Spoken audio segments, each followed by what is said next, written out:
Hello, welcome back to another F1 fantasy video. My name is Tom. Very warm welcome to you. You join me in my team selection video for the Hungarian Grand Prix ahead of a few weeks off for the summer break. What will we do of ourselves? Maybe we'll actually go and get a life. Who knows? I doubt it. We'll be back in no time for Zandvoort, to be honest. So, yeah, this is my team selection for Hungary, though. Little bit to think about. I mean, template is kind of king at the moment. I'll be discussing that in a minute. But there is an alternative team selection that's on my mind. Obviously, practice dependent. We'll get to that in a sec.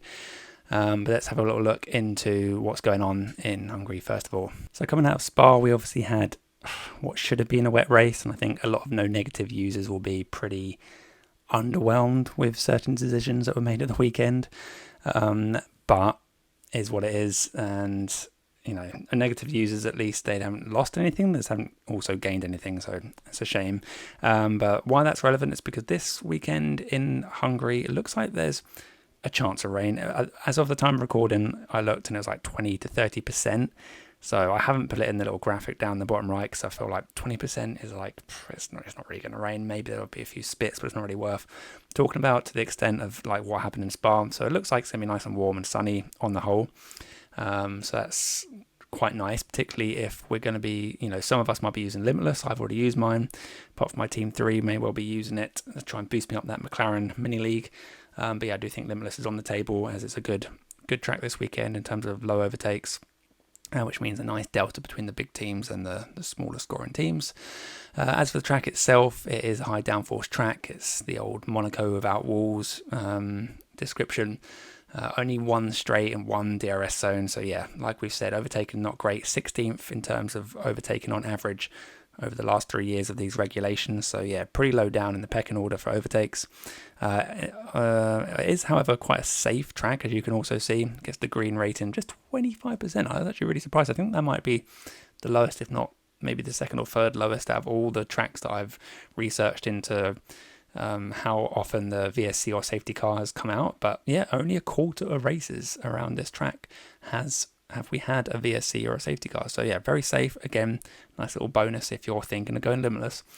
And then yeah, as you can see as well down the bottom, number of DNFs over the last 3 years. Just one last year, 2 the year before that, and nothing the year before that. Obviously, we did have a carnage back here when Ocon won, but things have moved on since then. So yeah, I'm anticipating what should be a fairly safe race. It is a fairly safe track, probably because there's very few overtaking opportunities, so cars aren't really getting lined up with each other for wheel-to-wheel action as much. You know, it's pretty much into turn 1. Maybe you'll get a little bit of action around turn 2, 3, 4, but apart from that, you're not really going to see too much in terms of overtakes, and therefore it's a relatively safe track. Now, before we jump into actual team selection, well, first of all, I want to say, if you're new here, please do subscribe. If you're not new here, then welcome back for the umpteenth time. But yeah, before we get into the actual nitty-gritty of what I'm going to be picking for my team selection, I did want to have a little think about a few things that are on my mind at the moment. So here are the kind of headline thoughts going into Hungary. There's Kimi Antonelli on the screen looking a little bit glum, and that's because Mercedes haven't been doing particularly well, which we'll be talking about, as you can see on the screen if you scan down to the third kind of bullet point. But first of all, I want to talk about how template is king at the moment.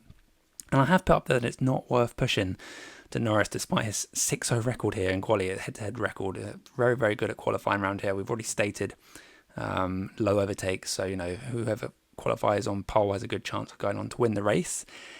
However, you know, we do have seen Norris make quite a few mistakes throughout this season, and Piastri is still probably just a safer bet. That said, I do think there's still opportunity potentially for putting Norris in. Heavily depend on the practice sessions, but I think overall it's not really worth going there. And Piastri is probably a safer bet. But I think the key is probably just, as I've kind of put on there, is to remain patient. It is a bit boring, and it does make it harder to try and climb up like all the high-ranked teams who are also very likely sat on a McLaren, Ferrari, Piastri build. And anyone chasing those teams, you know, anyone wants to get in the top 10, top 1K, for example, it's hard to get any points back on those top teams at the moment because we're all kind of sat on this team. So my advice is, though, to still keep patient. I think it's still worth being patient for the time being and only make the move to a bit of a differential when the time is right. Like I say, maybe the time is right now with a Norris over Piastri. It's potential there. I feel like at the moment, before practice sessions have shown us what's going on, it feels like it's forcing it a bit. So yeah, my kind of feeling at the moment is just to keep patient, but it is a bit frustrating because, you know, we're 2, 3, or even 400 or whatever points behind like the top few hundred teams. And how do we get up there? The only real differential we have at the moment is chip usage, which is why, you know, no negative users will be kind of cursing their luck this past weekend in Spa that they didn't get some DNFs to, you know, to claw some of those points back. I do think chips are the biggest differential for the remainder of the season, so using them at the perfect time is going to be really, really important. Moving on from that, I guess, or kind of not necessarily moving on from it, more like an extension of it, is the fact that the budget builder is also king as well as the template. And I think the budget builder is largely responsible for feeding the template in the first place, because a lot of us will be sat here with the team you can see sat there on the F1 Fancy Tools, Stroll, Behrman, Hulkenberg, Alonso. It's kind of the main core if you can afford it. Otherwise you might be dropping down to one of the cheap options like a Colapinto or Lawson as a budget enabler that can't lose you any more budget sort of thing. But either way, my main point is that we're all kind of sat on McLaren, Ferrari, Piastri. Mercedes have dropped off, as we can see on the third bullet point. Their 6th race average to start the season was great, 58. It's kind of what you want from your big constructor. The last 7 average just 29 points, and that has had a couple of highs, but most of it's been like pretty low. So yeah, overall average 29 in the last 7 races. It's really poor, and that's why Mercedes are kind of off the template at the moment. But yeah, basically my point is that the budget builder on the F1 Fantasy Tools, which by the way, if you want to use code POPPANMAN of F1 Fancy Tools, it will do nothing. I don't have any deal with F1 Fancy Tools. I haven't spoken to them. They haven't spoken to me. So there we go. Just thought I'd throw out there. Just see if anyone like pause the video. Is like, oh, I want 50% off. It's like, no codes for me. Sorry. But yeah, my point is, apart from trying to make a stupid joke, is that the F1 Fancy Tools page is really important. And it's so important if you're not making your own, you know, it's so important because it shapes our teams. It has shaped our teams for most of the season, and it continues to shape our teams. And yes, it's a bit of a negative for me because we're not really picking these budget options for potential points, although that may come into it more, particularly last few races of the season. I think we'll definitely be doing that.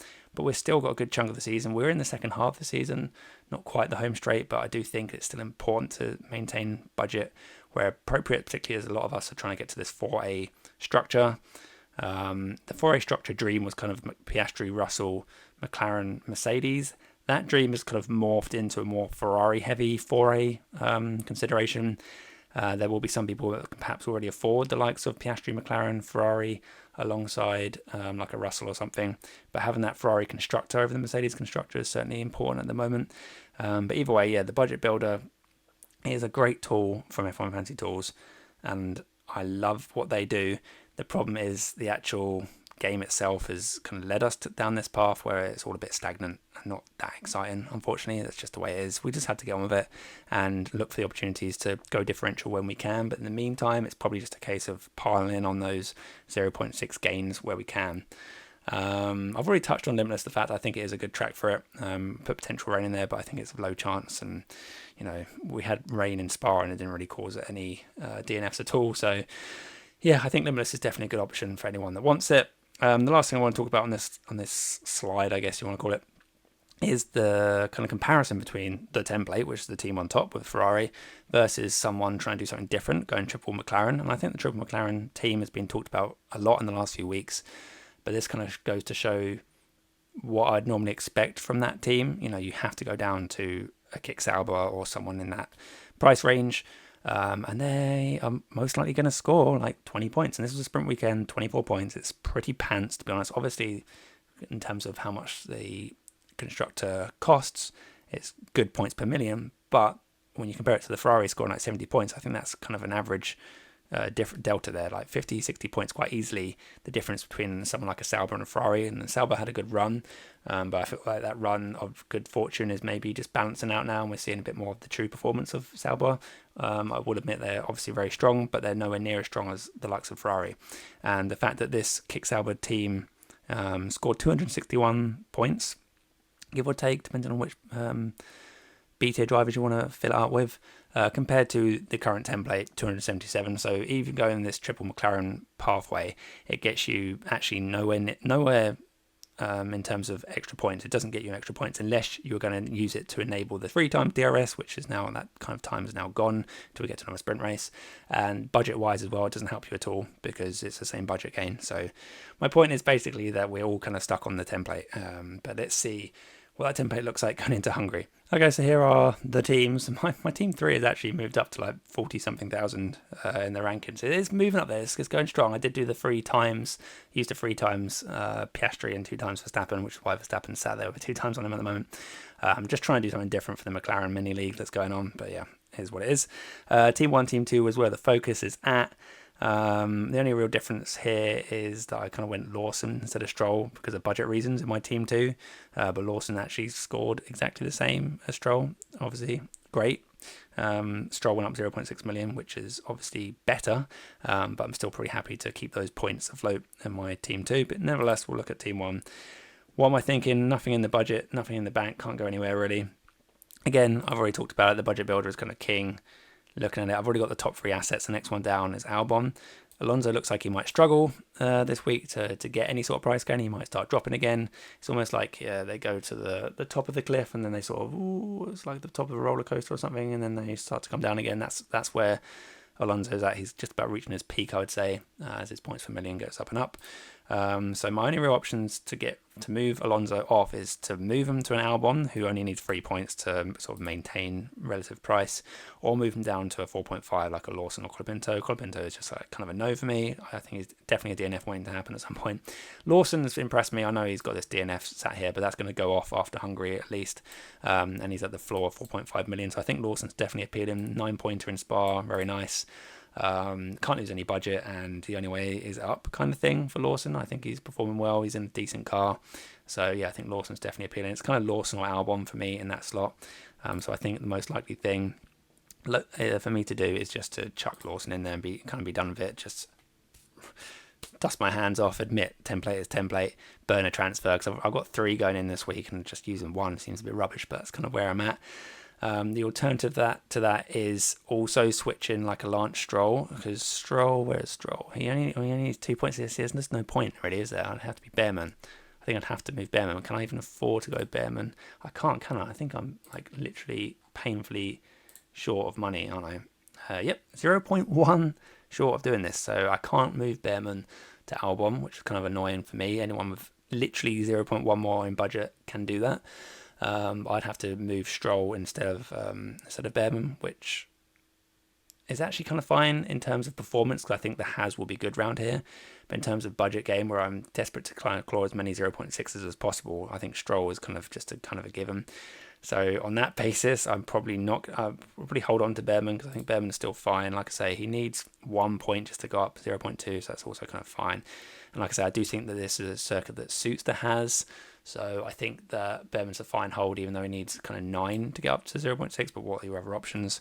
So I think my most likely move is literally just to bring in Lawson for Alonso, save that money. I know he's not going to go up in price, but Alonso's looking like he might drop in price. So yeah, just make that move to Lawson, open up lots of budget and more options going into Zandvoort after the summer break. The alternative to this is going Lando Norris. For me, it's a little bit tricky to get to because I can't just jump to him. About 3 million too expensive for me unless I start shuffling around other people. I don't want to shuffle around any of these other guys because I've already explained for budget reasons. I could do it if I wanted and just drop it down to someone like a Colapinto or maybe just a Bortoletto, admit he's at risk of dropping 0.2, but it's not the end of the world, and going with a team like this if Norris looks really, really strong. In the practice sessions, of course, we could also go even more differential and keep Bearman, and that would we could go Mercedes 10.1. Still can't get to Albon, but I'd probably still stick with Bearman in that case. And that's just 3 moves there. So Lawson, Norris, and Mercedes in. This is heavily dependent on the practice sessions. I mean heavily dependent because Mercedes are pretty rubbish at the moment in terms of where we want them to be for a 25 million price tag. So if I'm going to go down this road where Mercedes are my second constructor, first of all, the Ferraris need to look a bit off. Second of all, both Mercedes need to look good. And I mean Antonelli as well. It can't just be Russell. Antonelli, who's not been performing well recently, he has to be up there in the practice sessions looking confident. He has to be confident in the interviews. I need everything to back this decision if I'm going to break away from Ferrari at this point. I don't hate doing it if the evidence is there to support in the practice sessions, because like I say, we're all stuck on this template with Piastri and Ferrari, and I'm looking for avenues to branch out a bit and try and make gains on those higher teams. I mean, my team one's about 1,600 global rankings at the moment, and to climb towards the top 1,000, I have to do something different at some point. I can't just keep pace with all these top teams. I have to try and do something different at some point. So I'll be paying close attention to practice sessions, and if, it's a big if, Mercedes look great, then maybe we can get them in there. Otherwise, I will be sticking with the Ferraris most likely. That's my most likely avenue. Like I say, I could go to someone like most likely a Bortolesso, because I just kind of want to avoid Colapinto at all costs, to be honest. So I could go to a team like this if Norris looks great, but I think at the moment it's not that likely because Piastri's just in such good form. He's so reliable. He's just winning, basically. But that said, like I say, Norris has got a good record round here, particularly in qualifying. So see if he can translate that to the race as we return to Piastri's scene of his first victory here last year. Awkward papaya rules things going on. But yeah, this is definitely an opportunity to go something different if Norris looks great. But my most likely move is literally just the most boring thing, which is moving Alonso down to wherever he is, Liam Lawson, just burning that transfer for template reasons. So yeah, that's kind of where my thinking's at the moment. I hope you've enjoyed this kind of fast-paced ramble through my thoughts, I guess. So yeah, I'll be back soon for some more F1 fantasy content, and good luck this weekend. Bye bye.